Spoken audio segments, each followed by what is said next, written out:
Hello and welcome to the brand new Decision Makers podcast.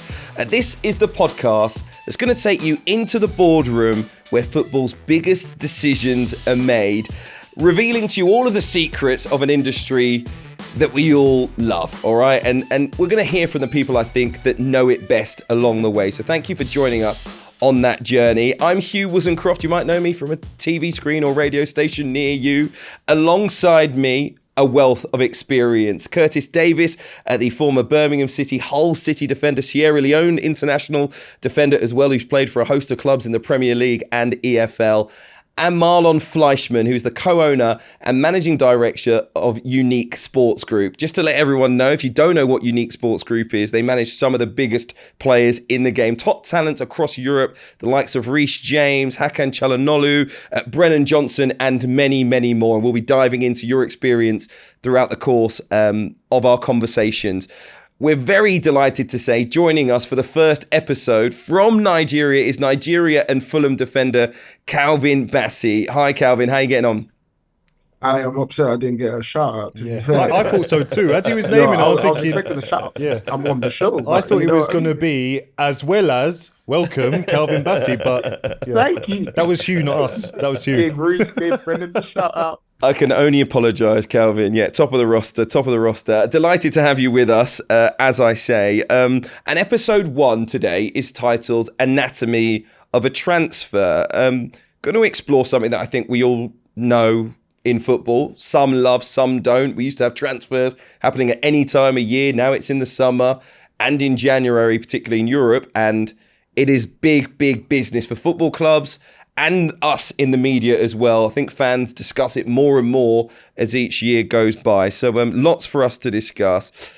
Before we get there, and we will, Marlon, discuss later on in the show the exact role of an agent. But for now, just on a football transfer, what does it take to get a deal done? Multiple things, multiple areas and multiple conversations that everything has to fall into the right place at the right time for it to happen. And you have got players buying clubs, selling clubs, agents involved in those conversations, and everything has to fit and be thrashed out and agreed and negotiated for any transfer to happen. In all of that, there are several key parties to getting a deal done. One of those is the player. So Calvin, very quickly, what is it like for you when you hear that a club is interested in your services? The very early stages, how do you find out? Does your agent give you a call? Do you sometimes get a message from a friend or a parent, family member? Or is it like all of us in the media? Do we see it on your social media feed? Nah, I think it can be a lot of ways. I think more often than not, it's normally through the agent. Agent gives you a call or gives you a buzz and says, give me a call, and obviously it's got to be kept confidential because, in case things don't work out, it's always better to just keep it with it in-house. So sometimes it's hard because you can't really tell your closest friends, you can't really tell a lot of people. Normally just like my family, I'll tell my brothers and just got to tell them to keep it quiet. Sometimes some players can come to you and say this manager was interested, but I think it's always better coming from your agent because then it's like the source is 100% and you can trust it. Yeah, but it is it's carnage, I'll be honest. At the first early stages, I think you're excited, you're buzzing because it depends what type of transfer it is, of course, as well. If the club wants you out of the team, it's not nice. But if you're looking to move on and you feel like it's the right club, you're excited. And I think that's where our agents come in to sort of keep us calm, and obviously you have to then speak about if it's worth it and stuff like that. So yeah, at the early stages you're excited and it's very secretive, put it that way. So let's try and break it down, the anatomy of a transfer. I think I was reflecting on kind of when the transfer rumours happened when I was asking Calvin a moment ago, but let's get to where it's concrete. Who are the key parties involved? Who are the key players when it comes to getting a deal done? And how is that prospective deal communicated to you? So you have the two clubs, most importantly, the player and then the agent. So from the club side, you will have either the sporting director, you will have the chief exec, you will have whoever is the key decision maker within that club that has the power and the autonomy to say, yeah, we can sell or we can buy. The player who of course throughout the entire process is being told what's happening, and the agent who's in the middle trying to be the person to bring everybody together and find an agreement. How do you find out, Curtis, when there's a bid in for you? Well, my first deal when I went to West Brom, I didn't have an agent. So I actually was shopping in Romford with my friends, and then my phone rang, and it's obviously your day off, and it's the gaffer. And you start thinking, oh, what have I done? What have I done? Oh, God. And you answer it like, hello, gaffer. It's like, hi, Curtis. Just to let you know, we've accepted 3 million from West Brom.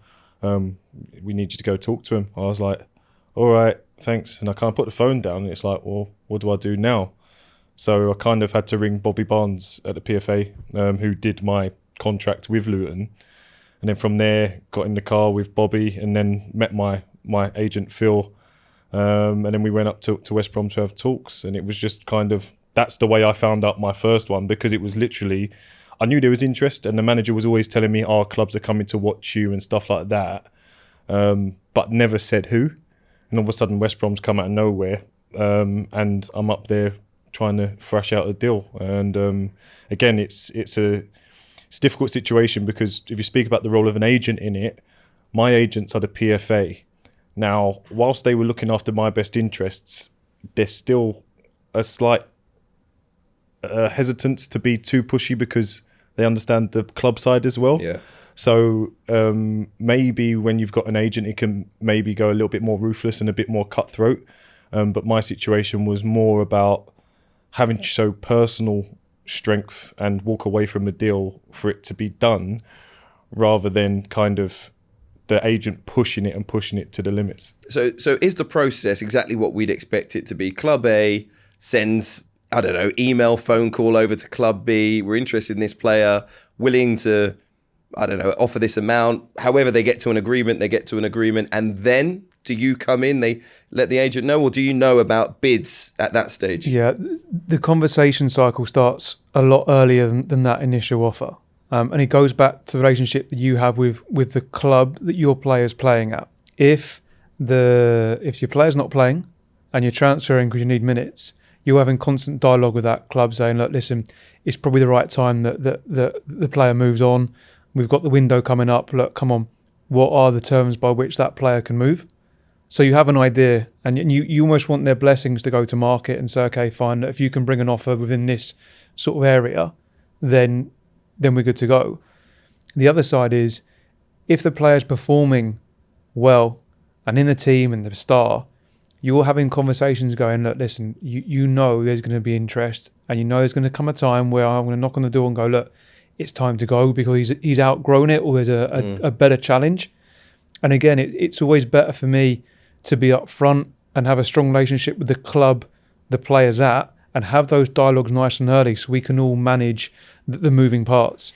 So that isn't a transfer request per se. That's almost a contractual mechanism where you say we would like to be released from the contract, and you would lose things like loyalty bonuses if you were to invoke that. This is more of a, we know he's doing well, he wants a new challenge. If there is a decent offer that comes in, we'd really like you to accept it and explore it. Yeah, you have to work with people now. I think the days of just going in and banging your fist down on the table and saying, right, we're not turning up for training. Clubs now have the ability to go, you're not moving. And I think it's more productive to a better transfer to be open, converse, have a relationship with all parties, and try and bring them to an amicable place that works for everyone. There are times where, don't get it wrong, you have to be strong and you have to really push. But on the outset, it's better to have those open dialogues and not hide stuff.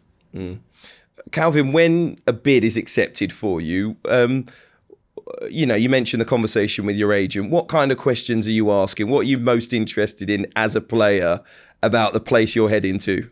I want to know how much I'm getting paid. At least it's honest.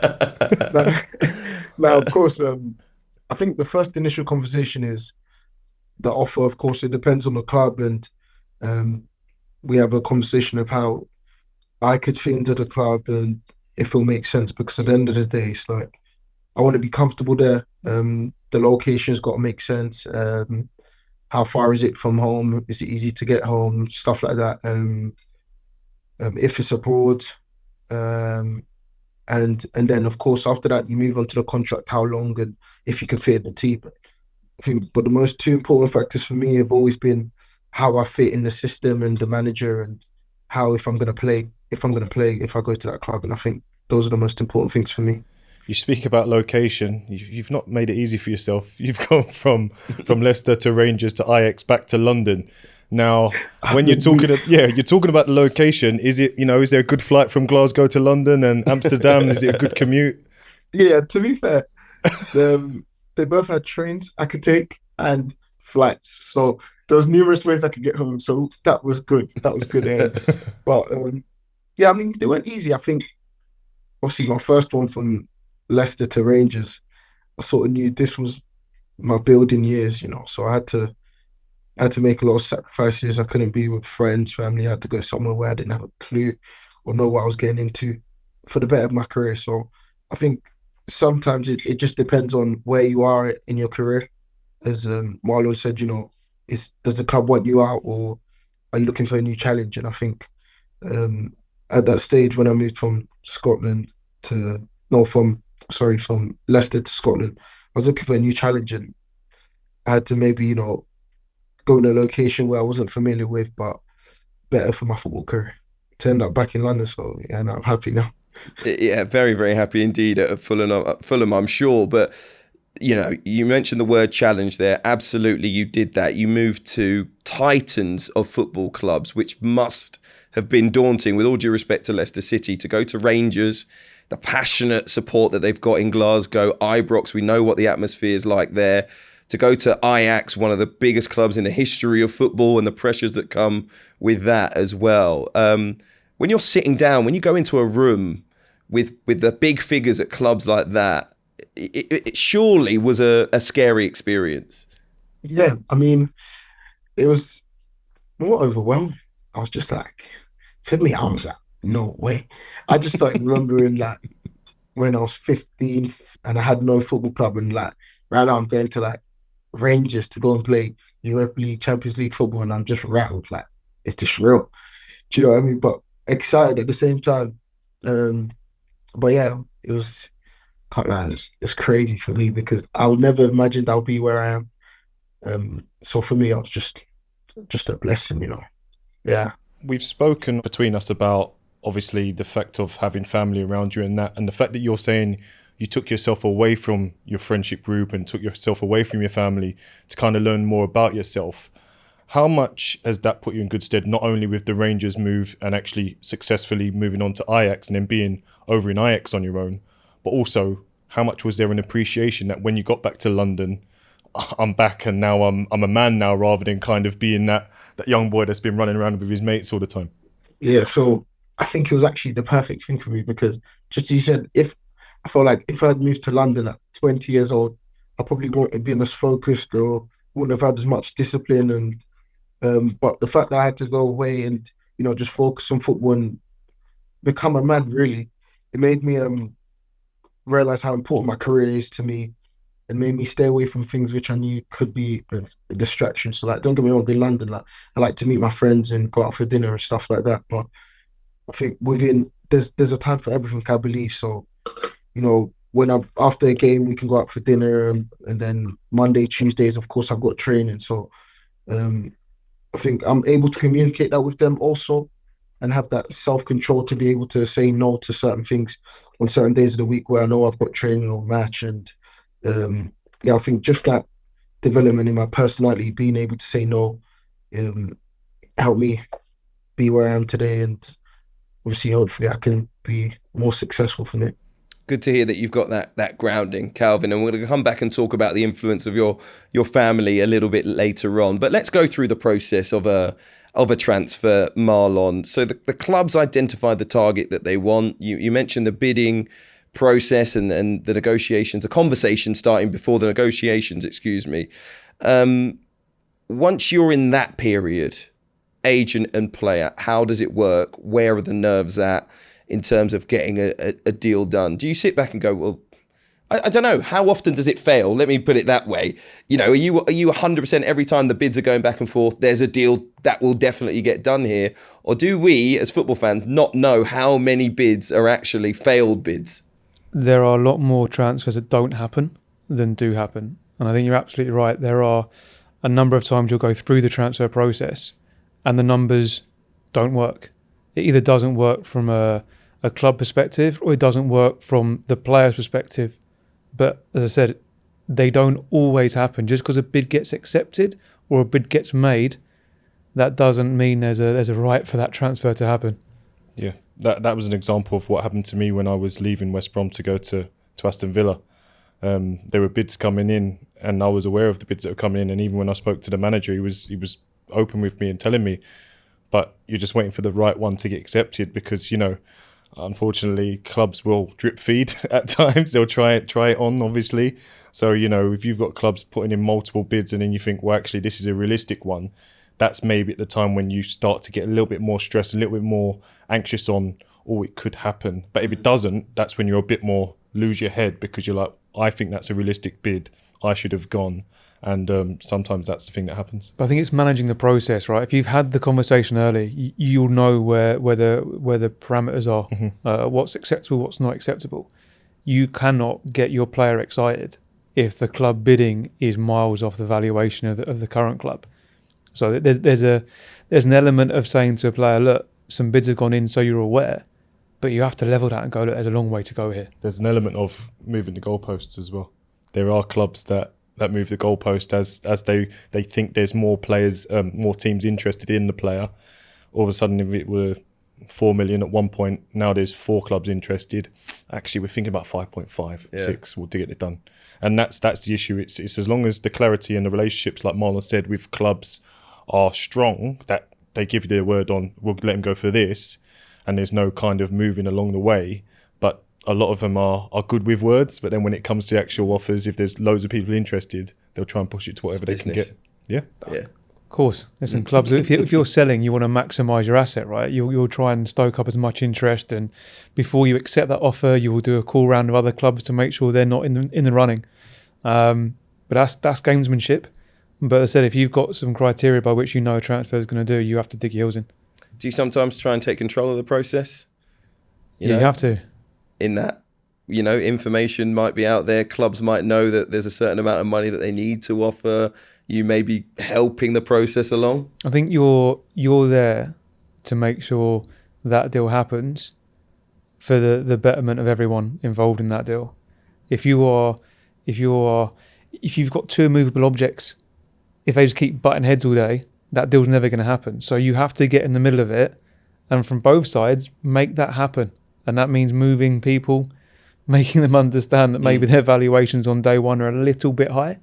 But then on the flip side, bringing someone up who's trying to lowball the offer. Calvin, when the bids are coming in, you might know about them because your agent's told you. You've still got to go out there, training every day, playing every day, working with the same manager who might know that you might not be in their plans. But obviously, you know as a player, the deal might not happen. How distracting is it to know that there's a chance that you're leaving? Yeah, I mean, it is a bit distracting. It's a bit annoying. Especially, like, let's say you're found at the club and you're actually interested in the club.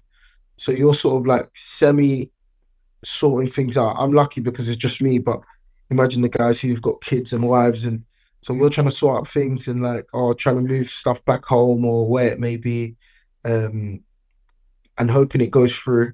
And then you're just waiting. And then when the club keeps saying no, especially as, I can't remember, I think Marlon said, when you feel like they've reached what they think your value is, and you feel like, yeah, that's reasonable, and they're still like trying to get more and more, it becomes annoying because then it's like, you feel like they're not thinking about you, they're just thinking about their money.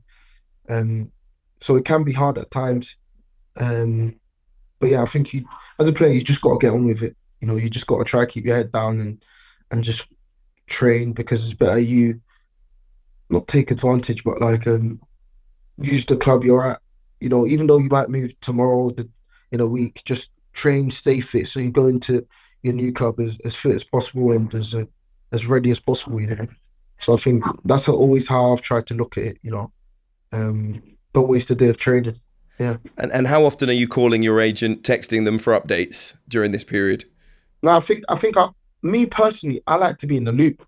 Like, I like to know what's going on, you know. I think Um, the good thing Ma and all the other guys have always done with me, they've always kept my head on the ground, to be fair. Like, they've told me, look, this is the situation, and always been honest. And I feel like when the honesty is there and you sort of know where you stand, it makes it easier for you to accept. You know, if Mark came to me and said, look, like, yeah, it's going to happen, and it's taking long, it's sort of deflating for me, and it makes it harder for me to go out and train. But because they've always kept me grounded, level-headed, and always kept me in the loop, I always constantly know what's going on. So it's easier for me to just get on with my life, you know. And I don't know, maybe, you know, morning, afternoon, probably 2-3 times a day, we're on the phone just trying to understand the situation and see how far along we've come and what the timeline looks like. I think it's what we said before, right? It's the communication around the transfer, and at all times you have to remember there's a player at stake here. He has to go and train. He has to go and play. You have to manage the expectations of that client. You can't oversell it. You can't tell him, yeah, it's definitely happening, and it doesn't, because suddenly you've got a massively demotivated player. But I think what Calvin said there is, where in your instance, you've got a real good team around you who keep you grounded, and the information you were getting wasn't an over-exaggeration of the truth. It was, look, this is what's happened, this was the bid's gone in, the club have said this, these are the valuations, so just so you're aware of it. Doesn't mean you go and action it or you go and start throwing chairs around the place. It has to be managed in a certain way, but I think you have to, the expectation of the player has to be taken into account during that time. Yeah, coming on to throwing chairs about, Calvin's a better person than me, because when I had it at West Brom, my whole thing was, when I had signed my contract the year before, they did want to put a value on me in the contract for a buyout, which is more for me. But I stood there with the manager, Brian Robson at the time, and the chairman, Jeremy Peace, and it was a gentleman's agreement that if we don't go up, then you can leave. So come the end of the season, when we lost in the playoffs to Derby, I go and see Jeremy Peace and say, you know, what kind of value we're looking for, and he tells me, we're not selling you.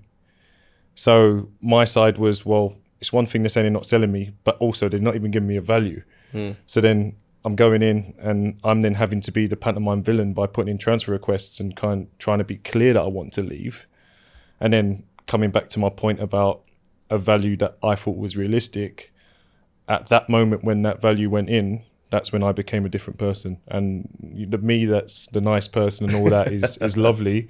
But it was a shame that it had to go that way. But I was kicking balls away in training. I was every time I got the ball, if we're playing a game, like within 40 yards, I'm a defender, I'm shooting every time I get the ball. So I was being a session wrecker. And that's horrible to say, and I wouldn't recommend it. It wasn't something I'm proud of. But ultimately, that's what ended up getting a deal done. They were always going to sell you. All right, they were always going to sell you. But on day one of a transfer window, no club's going to give you a number. No club's going to turn around and go, I'm going to sell you for this, because they're going to go, like we said before, let me go and get 4 clubs in. Let me go and inflate the market. Let me go and do this. They're always going to sell you. But you have to work hard to pin down that number. And it may be on day one, you think that's fair, and on day 25 or month 2 of the transfer window, suddenly the number is becoming more realistic, but you'll always get sold.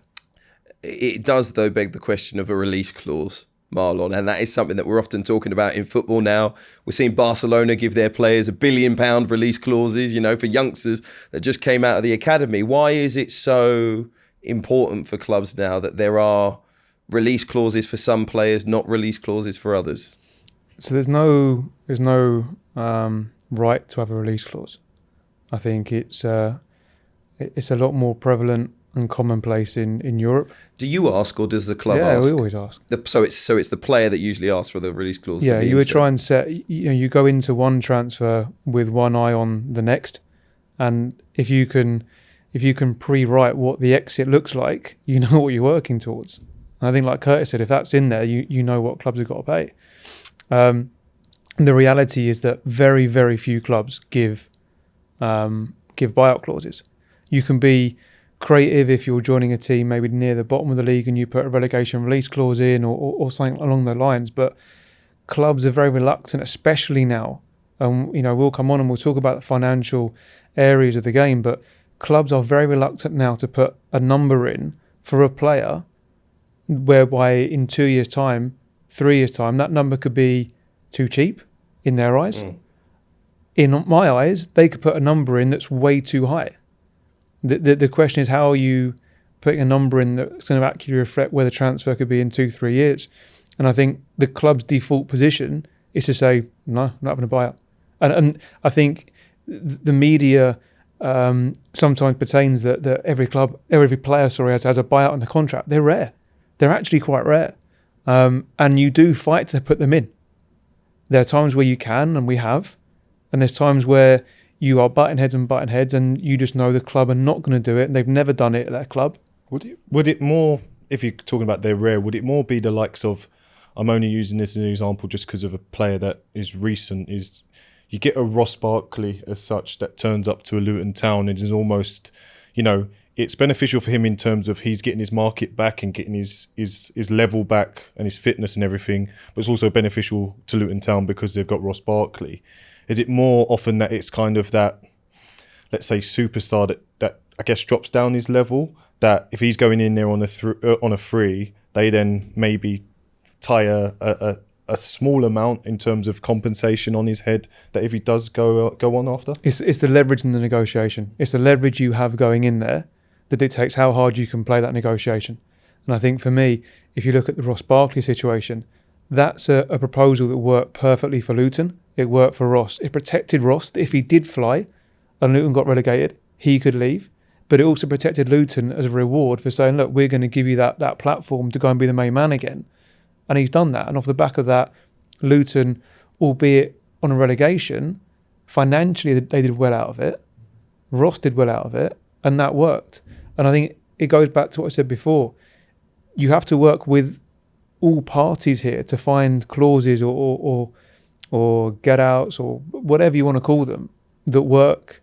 And when I mean rarity, I don't mean that you just go, okay, it's never going to go in the contract, you don't ask for it. You have to push. The whole point of being there to protect your players, you push, but you are planning for every single eventuality. Right, let's move on to the next phase of the transfer, which is negotiation. So the bid's been accepted. You get the chance to go and speak to your prospective new club. I'll talk to you about this, Calvin, because I know you were joking a little bit earlier when you said you want to know how much you're going to be paid. But ultimately, there is a number that players are expecting if they're moving to a particular club, salary, bonus, whatever it might be. And obviously, it's a short career for you guys. So is it you that you say to your agent, listen, if they're buying me, I want this much money? How does it work? I think it's a hard one. Obviously, as you know, Curtis knows footballers lie a lot. Marlon knows. You could ask your teammate what he's on and he could tell you 3-4 times more than what he's on, or you could get someone that, just doesn't want to tell you how much he's on and could tell you 3-4 times less than what he's on. So you can never really take another person's word. So I think this is where our agents come in and they're so helpful because they can go out and do the research and, and sort of find out the average, or if they've got players at the club or they've moved someone to that club before, they can sort of get the average of what someone is on at a club. So for a player, for example, I don't know, it's hard to gauge what you should be asking for because you don't really know where to set the bar. You have a sort of an inkling, but it's never right. So normally it's the agents, they tell you what they can get around and you just work from there, And that's the huge strength of owning an agent. As I go back towards my deal, when I went to West Brom, not having an agent and having the PFA, it's a case of I walked away from a deal because I thought what they offered me was derogatory. At the time, I was their joint record signing, and they were basically offering me money that I thought in my next deal at Luton I would have got. So I was like, I'm coming up to the Premier League from the Championship and you're offering me this. So I walked away, had to turn around at Watford Gap and come back. But because of that strength, I got double what they offered me the first time. But that would have been easier if the agent was there and the agent had, I don't know, a player at the club and knew, okay, well, he's earning X amount, so you should be pitching yourself around there. Do you think they actually thought, listen, he hasn't got an agent, so let's try it? I think it was a case of young lad, wet behind the ears. Bassey played a season in League One. Probably thought I was thick as well. and thought I just want to play in the Premier League, which was true, but I was willing to wait because, again, I've always said know your strength and know your own worth. And I felt that if you're willing to put yourselves on the line and make me a record transfer, then you're not going to offer me this, because I know like Stevie Howard would have been earning more than what I was getting offered for the Premier League, and we'd just come up from League One.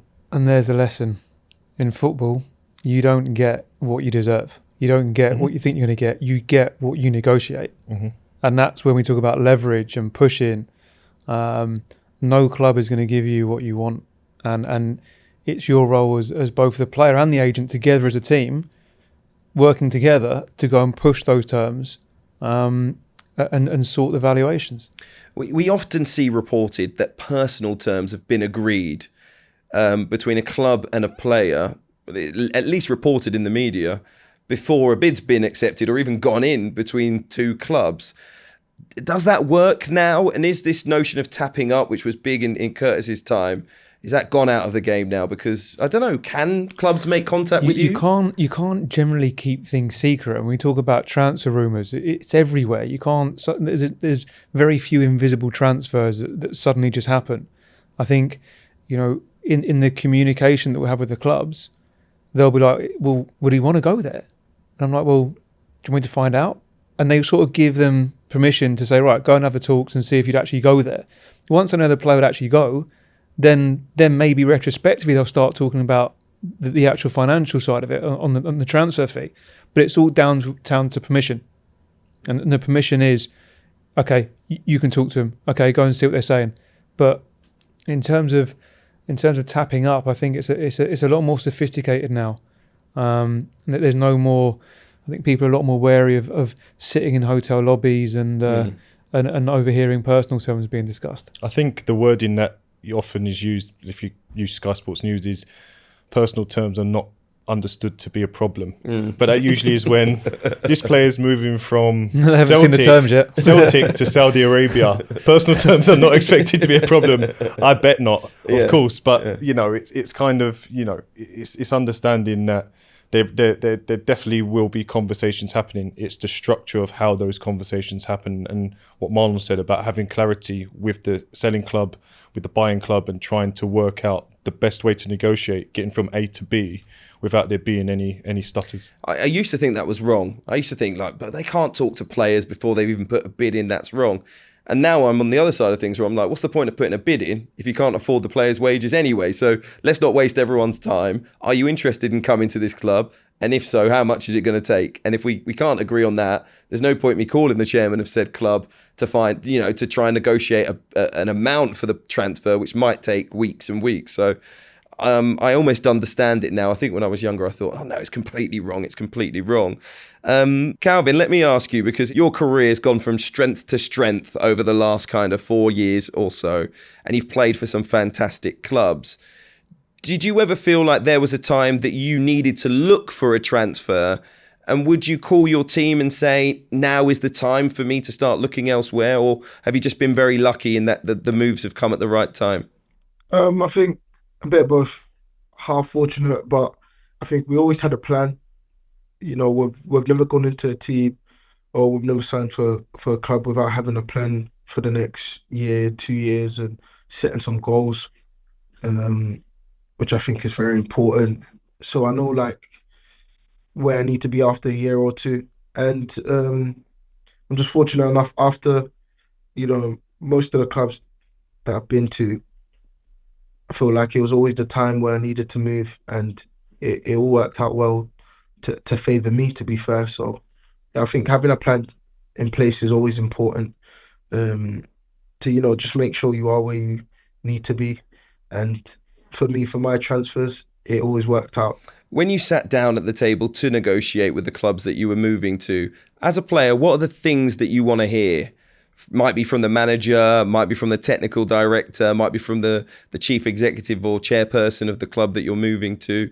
For me, I know no manager's going to come in and say, I'm going to play you week in, week out. Some might, but I just want to hear that I've got a chance of playing, because I know all I have to do is get a chance. And once I'm on the pitch, of course, I understand some people might say, oh, why is the manager going to bring you in if he's not going to play you? But like, we've seen it with numerous players transfer and they don't play as much as everyone thought they would. And for me, it's just making sure that I've got a good chance to play. And then I know, like, once I'm on the pitch, the rest will take care of itself, because I'll work hard enough and make sure I'm getting a look in, or I'm going to get a chance here or there. So, I mean, yeah, the playing part for me is the most important thing. Because I'm happiest, as most players would say. Curtis knows, you're always happiest when you're playing. I think if you have a good relationship with your client, I mean, Calvin, you've got a real good team. Ola, a lot of people have been with you since day one. When you know the team around the player, and you have that, I suppose, history of the player, you know those important things that's going to resonate with the player and what they want to hear and what they need from a transfer. So you'll have that as part of your armoury. What about the other stuff though? Where I'm going to live? How do I get part of it. How do I get to training? You know, what's the city or town like that I'm going to be in? The stadium, the training ground. You know, do those things come into a player's thought process? They do, but a wage can always take that out of the way. I don't care what any player says. If the place with the great stadium and the great training ground and everything, all the structure, everything is brilliant, but someone comes and offers you double the money, it takes a strong player to say, yeah, I'm going to go to that one because of the project or whatever it is. So I think an interesting question I wanted to ask Calvin as well, actually, is as you've gone to clubs, not that you're going there saying I want to leave after 2 years or whatever, but do you look at it and see like an exit strategy in terms of, you know, well, they've sold this one and that one. If I do well, I could also get sold like those players?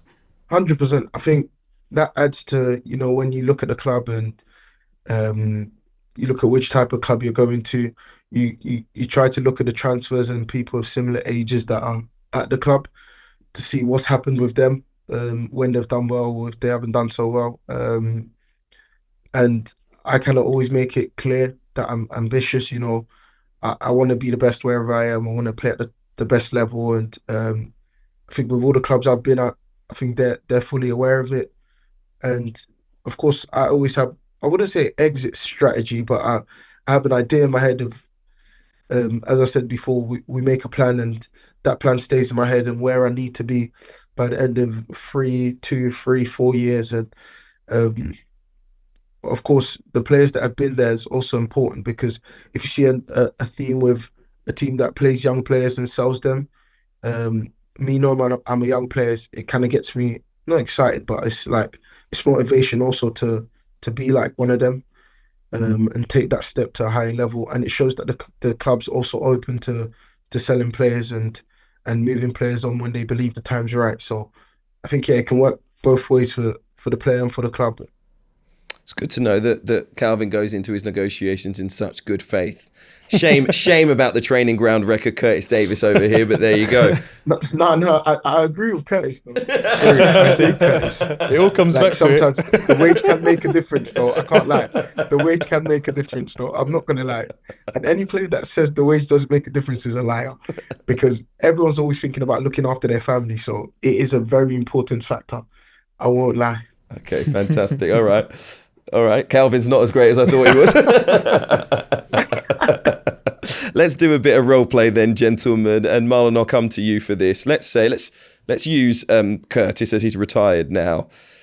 Let's imagine he is 25-year-old Curtis Davies. He's a homegrown player at the time, a non-international. Let's say he's made a very solid contribution to the team, right? High number of clean sheets. He's got his goals as well, 6-7 goals in a team that finished 15th in the Premier League. But a Serie A club has come in. I'll name that club because I think it's important to know exactly what team you're dealing with. That team is Roma. Roma are going to be playing Champions League football the following season. So they're not in Europe right now, or rather they're not in the Champions League right now. They're in Europe, but they're going to be in the top level of European football next year. Now, Curtis was on £60,000 a week in the Premier League. That's just under €66,000. So you know that he's got a strong salary at the moment. You know that he's doing well. Who knows, if he stays a couple of years, might go to a bigger Premier League club. But Roma is a a fantastic football club as well, and the Champions League is there. So what kind of things would you be looking at when you go into the room with a club like Roma in terms of the offer? What do you take into account? I think the fact you've gone abroad straight away changes everything in the negotiation. In England, we talk about pounds per week. In Europe, it's annual salary net of tax. So everything over there is netto. So straight away, if you're negotiating a salary, it's not 66,000 euros per week. It's whatever it is as an annual salary netted down. So you are working out what that looks like in comparison to your sterling net package, and basing your negotiation on your net position rather than your gross per week salary, if that sort of makes sense. In terms of how I pitch that evaluation, or what an agent would pitch that evaluation against, you should have market knowledge to understand the salaries that are paid at that club. So you'll know. And like Calvin said before, you've either had players there currently, you've had players there before, you've had players in the marketplace, or you know enough people in the industry that you're going to get a really good steer on what those numbers are. Then you have to look at, okay, is he going in as third choice behind the starting pair because they've done so well, they're going into Champions League? Is he backup? Or is he the main man? Is he the one that's going to, because they've gone into the Champions League, they can afford to go and make a statement signing? If you're going as a statement signing, you want to go in as top dog at that club. They're not paying the transfer fee for you to have an average salary at that club. So you're going to go hard on the salary. You're also going to go, okay, I'm going to drill into stats and performance data and see what other players in the market, similar level to Curtis is playing, what they're earning. And then you want to go above that because you'll want your player to be the leading, highest paid player in that position. So what will generally happen is you will go high and dig your heels in. What will then happen around it, and this is part of one of the conversations which is, I think, sometimes does a disservice to agents, is we always talk numbers, right? Numbers. And yeah, I get it. Salary is important. But language and wording is also important, and an understanding of how bonuses or performances or winning trophies or where the team finished in the league can have an impact on the player's salary. So you can sometimes lose focus if you're so lasered on, I want this as a weekly salary. You could miss the point of, well, actually, if you qualify for the Champions League, you should get an X% increase because the club is actually earning more money, so you would like an increase as well. On the flip side, what happens if it's a bad season and you get relegated and you haven't looked at the clauses of what happens on relegation? You could sign on one day and earn this, and then suddenly after one bad year, you've not checked it out and you're on 70% drop. So there's a lot of work that goes into the clauses within contracts to protect the client and make sure there's an uplift where deserved, and also protections on things going against the player. And that isn't just focusing on your original question of 66,000 euros per week. How much have you seen things change in terms of, notoriously relegation clauses have always been in there, but we start to hear about the likes of Cristiano Ronaldo at Manchester United having to take a drastic pay cut because they didn't make the Champions League and stuff like that. How much have you seen the top end in terms of, if you don't make Champions League, don't make Europa League, don't make Conference League, don't make Europe, how much have you seen those clauses change? For a lot of the top players at the top level, those Champions League clubs will drop a salary if you're not in the Champions League. And that comes down to, and again, we talk about the financials and PSR, the financial headroom drops. The amount of money the club are earning drops. So therefore, they immediately change the drop on the player salaries. And the other thing they say is that if I'm paying you this top dollar, that's because I expect you to get us in the Champions League. If we're not in the Champions League, you guys have failed. Would you insert a clause, if it were you and your player, would you want to insert a clause that says, all right then, well, fair enough, he'll take the cut, but here's the get out clause if you don't make the Champions League? All sorts. As I said, the art of the negotiation is you try and you push every single eventuality. I've done opposites. I've done where clubs have gone, it's immovable, it is fact. Not a single person from the player to the tea lady, everyone takes a drop. Everyone's salary takes a drop. Okay, But if you take a drop in the first year, that's not so much my player making a difference. That's a failure from the players that are already here, especially if you moved in January. Mm-hmm. So I want a 1 year extension where for that year afterwards it doesn't come in. Or if it has to come in, if he gets back in the Champions League the following year, I want a bonus to repay for the year that he wasn't in. So this is what I mean by being creative and trying to work around immovable objects rather than being told, no, sorry, but all we've done is focus on the basic salary and you've missed all these other areas. Yeah, and this is why a player's contract looks like a copy of War and Peace, right? Because of all these clauses. But in that, you have pointed to something interesting, which is listen, you're operating in global markets. You're talking to organisations that have a different culture, that operate under a different system. We'll talk about in one of our future episodes, FFP and PSR, but financial instruments being used in different leagues and different levers around clubs as well. Do you get advice then from that market, whether that be lawyers in that country, sports law in that country, even other agents? Do you speak to other agents in those markets that predominantly are in those leagues, just so you get a lay of the land before you go into a negotiation with a club like Roma? Yeah, you'll have a network of professionals that you will use, mainly legal and financial. I think legal is you want to make sure employment law, what differs in Italy in this instance versus what happens in the UK. And finances, look, as I said, they work in net numbers, so you need to be aware of the taxation, but you also need to be aware of if it doesn't work and you come back to the UK, what taxation is there, additional taxation you have to pay for coming back to the UK. So you need advice from all different areas. You don't just jump on a plane and just sign the deal. You have to put protective measures in place. In all of this is not just, and I know we spoke about the parties associated with the deal, making a deal happen a little bit earlier on, but there are outside influences, as we know. It's great to have a fantastic family like Calvin does, and I'll ask him about how much his family has played in the roles of his career, but there are also the other side of things. You know, families with big expectations. We've had players talk about the fact that cousins, uncles, aunties, all these people want a vested interest in what they're earning and the pressures that puts on them financially. Let's start with the positives though, Calvin. The journey that you've been on and the decisions that you've made with your own career from Leicester's Academy, Rangers, Ajax, now Fulham. What role did your family play in guiding you through all of that? I think obviously my family helped a lot, but they're not really football geniuses. Like my mom don't really know much. She knows, but now she understands a bit more. She just knows, of course, she only knows United, Chelsea and flipping, like, you know what I mean, Barcelona. And she don't understand the stages to get before you get there.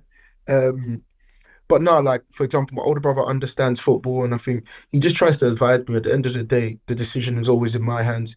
But I think where I do come from a very grounded family, they do make me realize that regardless of where I go, I'm still going to have to work. I'm still going to have to do my part, it doesn't matter just because I'm moving. I'm going to be in the team straight away, regardless of how much I move for. I've still got to do my part, work hard. And then they just ask me, what's it looking like? Am I going to be playing?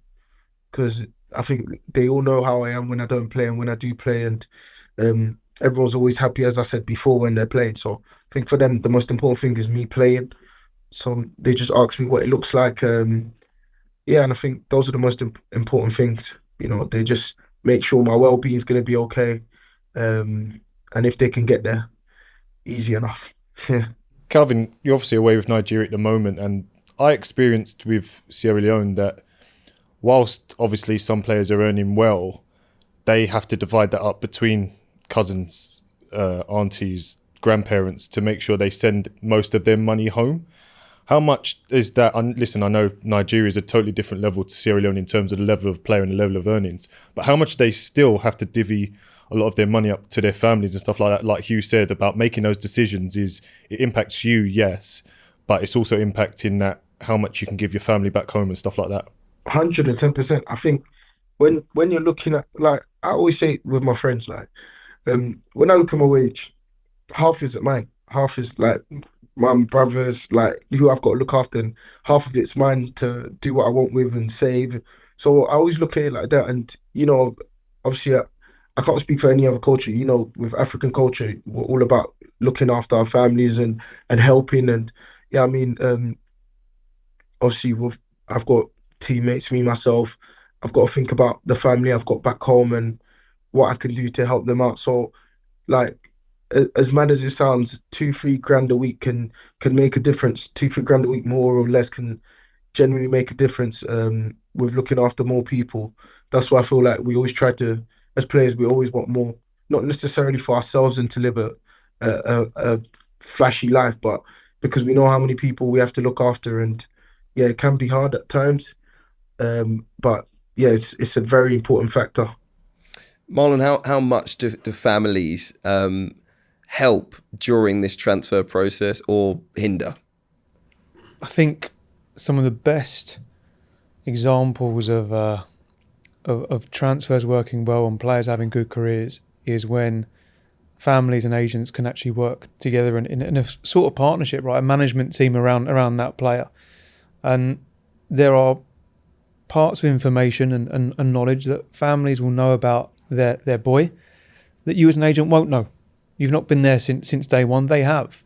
So it's about sitting around a table and sharing opinions and discussing in a round table for the best interests, what that next deal is going to look like, what the important features are, and then you go and negotiate together. But the some of the best examples I've worked with is where you've got a real robust family with the player, everyone looking out for the player. I have, and there are certain family members where you think maybe you're not there for the right reasons, and that's a very difficult conversation to have with a client, because I have to be objective. If we're going to make decisions based on if we're moving or if a contract is right or not, if the expectation levels of someone who's not involved in football is miles off, and that's having a detrimental effect on the player, because clubs will only wait so long. If you're going and asking for a salary that is way, way, way above whatever they can pay, they're going to go, the player doesn't know what he's doing. Or whoever the representative is doesn't know what he's doing. So you have to bring an area of reality to the negotiation, but doing it together as a team, as a management team, that has had great results moving forward. Is it almost, again, just acknowledging your strengths as a group? So if you're the negotiator, the brothers, the mentor, the mothers, the one that will cuddle him, and do you know what I mean? Is it just acknowledging your strengths within the group, being clear and honest about it in the best way to move forward for what you all want for the client? Correct. I mean, you can have, like I said, you can have opinions. Everyone can sit around and discuss it openly. In terms of negotiation, like I said, the FIFA brought back the licensing system. So you have to be a licensed agent to go and do the physical negotiation. But as family members, of course you can add in, of course you can discuss, of course you can have an opinion, of course you're part of that decision-making process. You're not excluded from that. But I think, as I said, the part of the role of the agent is to bring that reality to the situation and protect the interests of the player in that negotiation. From maybe I've seen some talks go downhill very, very quickly when family members have tried to insert clauses into contracts or ask clubs for certain things, where it's actually had a negative impact on the player, where they've gone, this is crazy. No club does this, and we're not going to. What kind of stuff? I'll give you a one example is has to be guaranteed X amount of minutes in every game. And you have to sit there and explain to the best of your ability why that can't happen in a contract and why any manager would never sign up to that, regardless of how good you are. But you have to do it objectively. And like I said, where it's part of a management team and you're treating the family as equals here, you're not talking down to anyone, you're treating each other as equals. People have to respect other people's opinions. And I'm there as I think my role in there is to be the expert in the field, to say, look, this is what we can do. This is the maximum we can push it to. And we're going to try and do that. Even if the club bend and maybe they accept those strange terms. You know, say if a wife wants something and the mother wants something and they bend to it. Do you think that the club or the manager might look at a player and look at them and think of them in a different light, even though it's their family have asked for it? Oh, there's so many examples of where clubs, you talk about when the personal terms get done. How many times do you see moves fail because of personal terms? And that could be because a club goes into a talk thinking, okay, the player will accept X amount, and then suddenly the terms come in and they're miles away. And then the clubs go, no chance, can't get this one done, and you've lost a move because of it.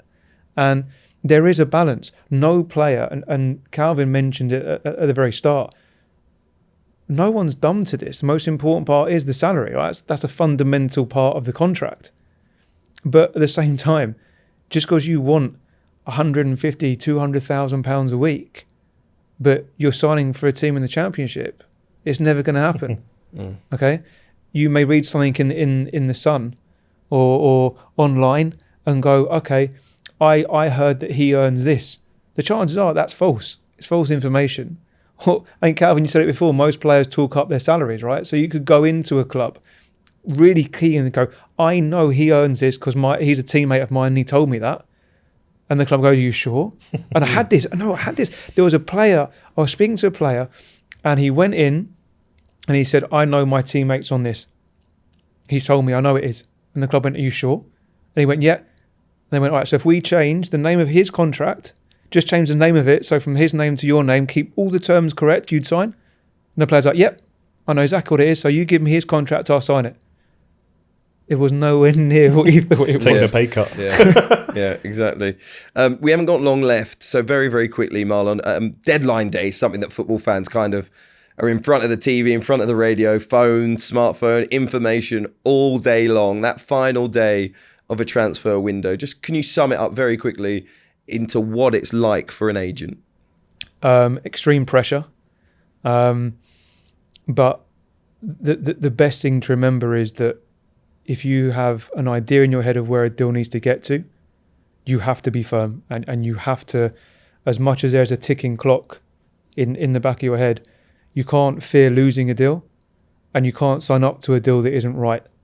And ultimately, if that has to go until an extension at 10 minutes to 11 or 10 minutes to midnight to get that deal right, you have to be prepared to dig in. And there's times where you may think that deal is going to slide, but you can't be scared to lose any deal in this business. How does it work for you? Do you stay in your offices because you're speaking to so many clubs, or do you actually have to get out to particular clubs with a client on that day? It will depend. I mean, Calvin, you're on the call, so we'll talk about your one. We were given permission to travel to Ajax and conclude the transfer. You can't do that from your office. You have to physically go over there and finalise the contract in person. And I think it's better to do that in person. And it almost becomes a bit of a war room, right? You're in there and people are walking in and out. I think, Calvin, that was the first time you sort of saw that environment take out. It's face-to-face negotiation, and if it doesn't go our way, we have a plane to catch. We're walking out, and those are the hard moments where, between the player and the agent, you have to trust each other. You have to trust each other, and it's a measure of judgment as to how hard you can push. Have you had a Jerry Maguire moment, that famous sports negotiation moment in film? Show me the money. You ever had a client like that? No, I think we just go in there and we just go, right, we know where our bottom line is and we're not prepared to go past that bottom line. It doesn't matter if we have to sit there and say a million no's, we're not going to go past that bottom line, otherwise the whole deal doesn't make sense. And where there's a will, there's a way, it will get done.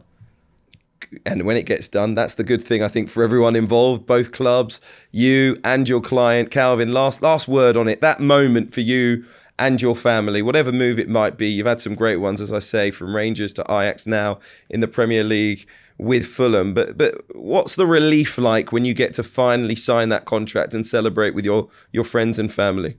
Nice. It's a nice feeling, of course, because as Marlon said, the one to Holland to Ajax was a lot. And I remember I was just on edge, I was at the hotel like, oh, what's happening? Because I'd moved, I was already in a hotel in another place, and I'm just thinking like, I just wanted to get done. both clubs are aware. Both clubs, like my previous club, knew where I was, and I just wanted to get done. And I've packed my things. I've moved. I'm trying to start a new life, and so I'm a bit anxious. But when it's finally done, you just feel that weight taken off your shoulders, and you're just buzzing. You're just happy, and yeah, I think that's when you can just focus on the new move and locking in and making sure that you're ready to work, whether that be tomorrow or the day after. You're locked in, and yeah, but it is a nice feeling. I can't lie. You just call everyone buzzing, man. Absolutely fantastic. Yeah, exactly. I can tell by the smile on your face you've been taken care of. So Calvin Bassey, appreciate you joining us for the first episode of the Decision Makers podcast. I know you're on international duty, so really thank you for taking the time to be with us. Thank you very much for having me. Thank you so much. Light's gone off. So, That's about time to wrap up then. Marlon, Fleischmann, and of course Curtis Davies. Really great to be with you, and delighted that we're going to be together for a number of episodes now on the Decision Makers podcast.